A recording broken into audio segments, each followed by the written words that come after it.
want to throw rice at your wedding, Godspeed, you can. You don't have to do the whole bubble thing, right? You can actually just do the old tradition. Why it's a tradition, that's a whole different story.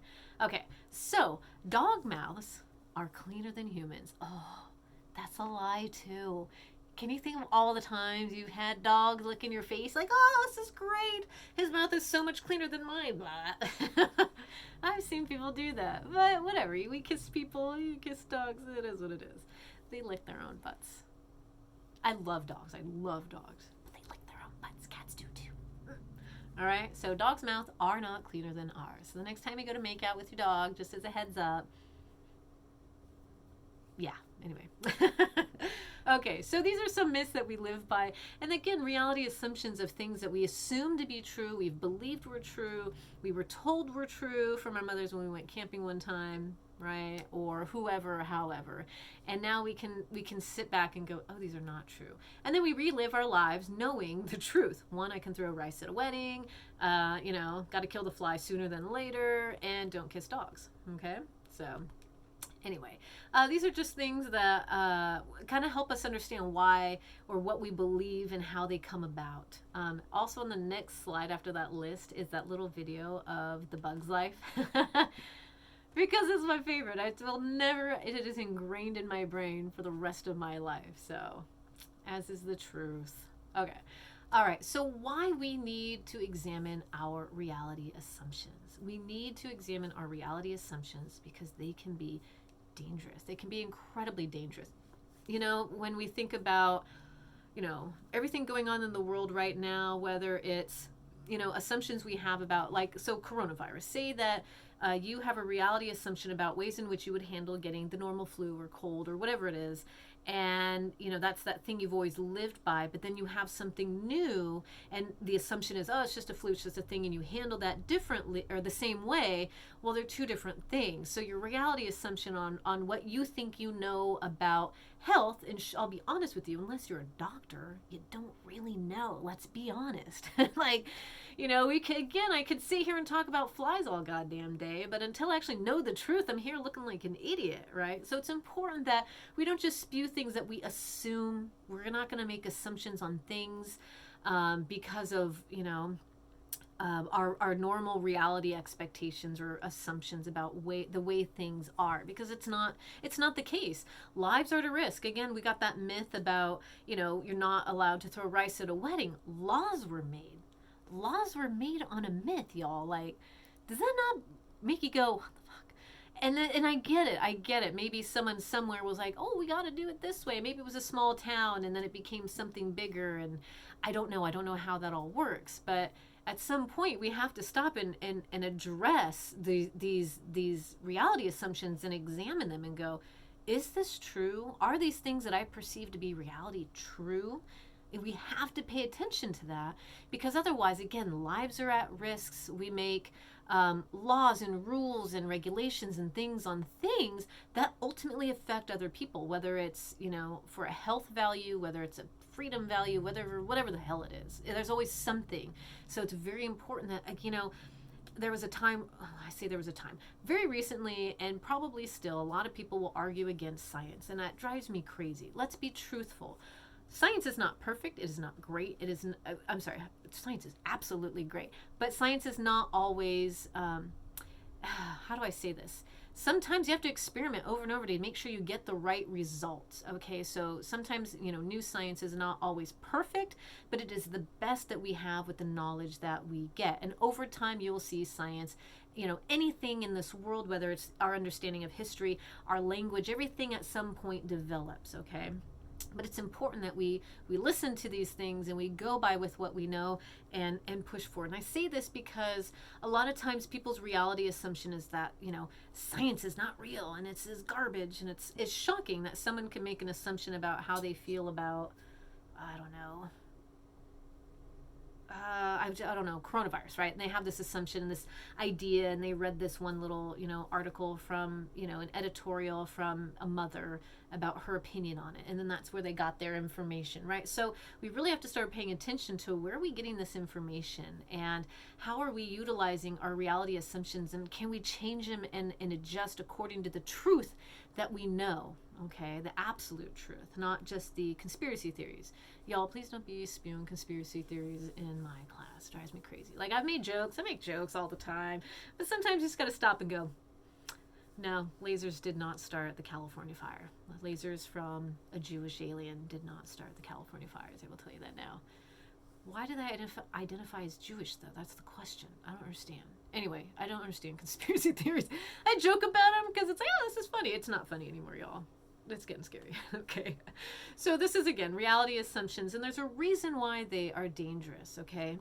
When we go to page, let's see if it's up here, page 88. Where am I at? Page 88. Nope, that's not what I want. I'm going back. Sorry.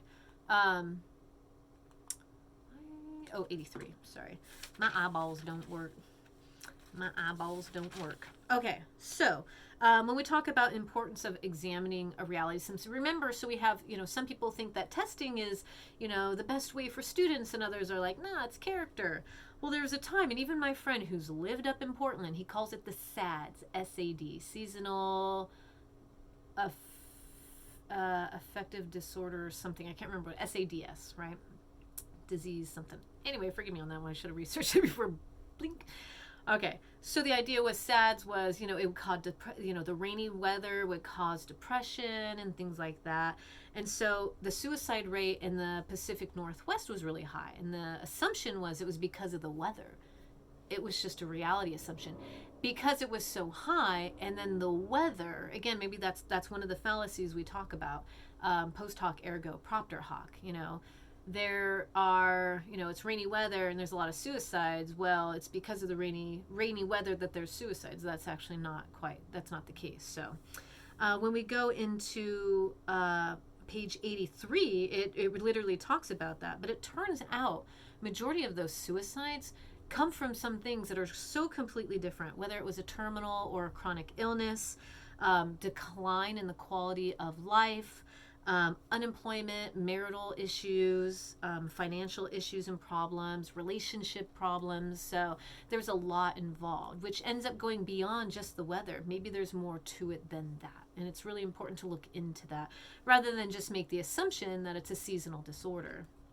All right, because I'll be honest with you, the drier and longer the summers are, the more depressed I get. Like I love the rain. You know what I like? I just like weather.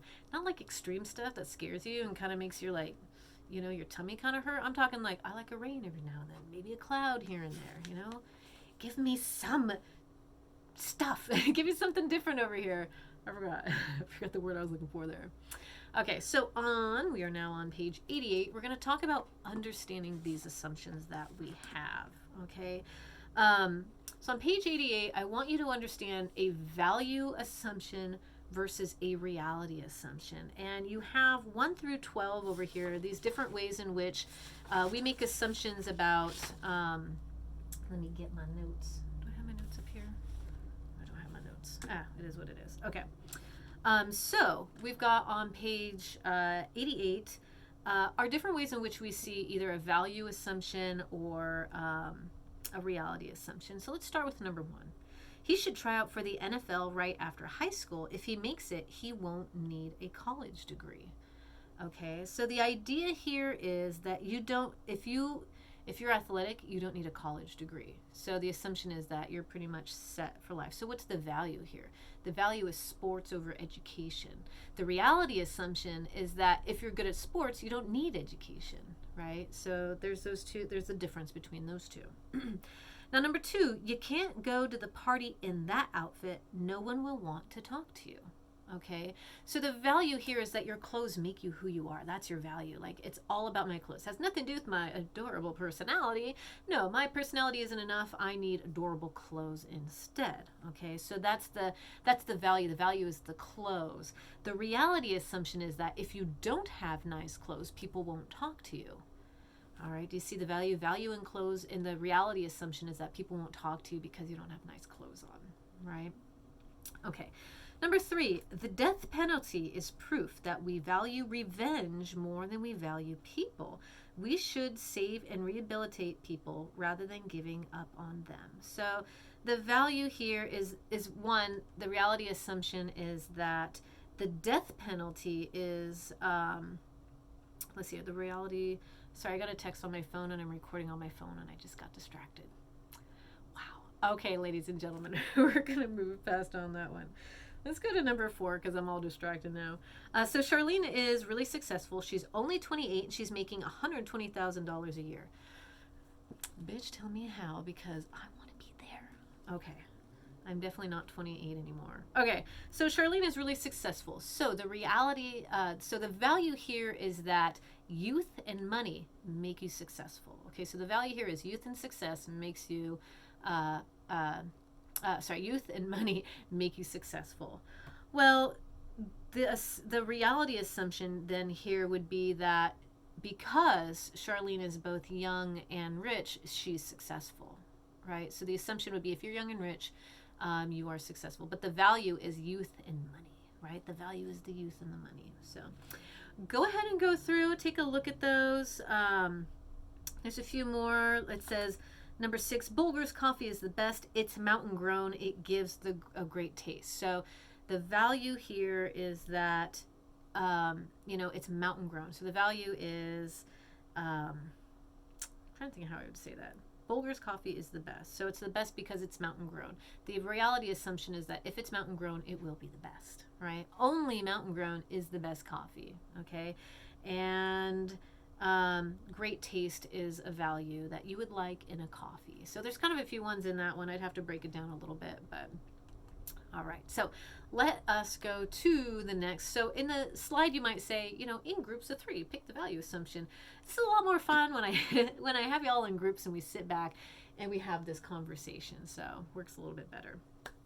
Okay, so how to prove or disprove reality assumption disputes. So how to prove or disprove reality assumption disputes. So again, both of us might have an idea whether we think SATs or character are going to be keep you successful in in school. We have 2 different ways of figuring out how we can prove or disprove which reality assumption is the more truthful one, I guess you might say. So there's inductive reasoning and deductive reasoning, and those are going to be on page 89. Okay, so inductive reasoning, I'll give you a quick definition from the book. Process of finding truth by making observations. So you can find the truth by making the observations. So you can decide, so when you're watching, I should have turned my phone off. I'm getting texts and I'm really annoyed by this. Sorry. Okay, so the process of finding truth by making observations. So you can observe the students who took the SATs, had the lower scores, and how are they doing within the school, if they had less, than the 200 required points or whatever, are they just as successful as those who didn't? What's the observations? What are we seeing? Now, deductive reasoning is the process of inferring a conclusion by putting forth true premises in a valid format. So if you look behind me, we call this a syllogism. And with the syllogism, this is how we do our deductive reasoning, all right? We put things in a valid format to where we can come up with a conclusion and go, oh, based on this, this, and this, if this, and then that, therefore this, right? Does that make sense? You might have heard those in a few things. And let me show you what that actually looks like. So on page 89, it gives you different types of deductive arguments here, okay? So inductive reasoning is whether it's observation, statistical polling, controlled experiments, relevant examples and analogies, probabilities, okay? What's nice about probabilities and controlled experiments and these sorts of things is it really kind of gives us a really good idea of how things might truly be. Okay, this is how we do experiments. And again, when we talk about science, you can only do so much, to really get that answer that you need, but these are ways in which we gather as much information as we possibly can. We will talk about that a little bit in the future in our other chapters. And we try and figure out relevant examples and analogies and probabilities on how we can come up with to the best of our abilities, that information. Again, not all things are black and white. Even in science, it's like there's always the outlier. There's always the outlier. There's always something, on either end. You're like, that doesn't make any damn sense. Like, why is that? Because it just is, and that's how life is. There's always the outlier. Okay. Now, deductive reasoning contains true reasons stated in the correct form. Certainties, things that we know to be true. All right?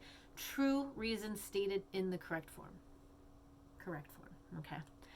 Alrighty. So inductive reasoning, we gather evidence and analyze its significance. All right. So again, inductive reasoning, that's science. We're gathering things together. We're like, all right, we've got this, and we've got this. A lot of times, the larger the sample size, we'll talk about that in the future. The larger the sample size, the more accurate you are going to get because you're encompassing all things.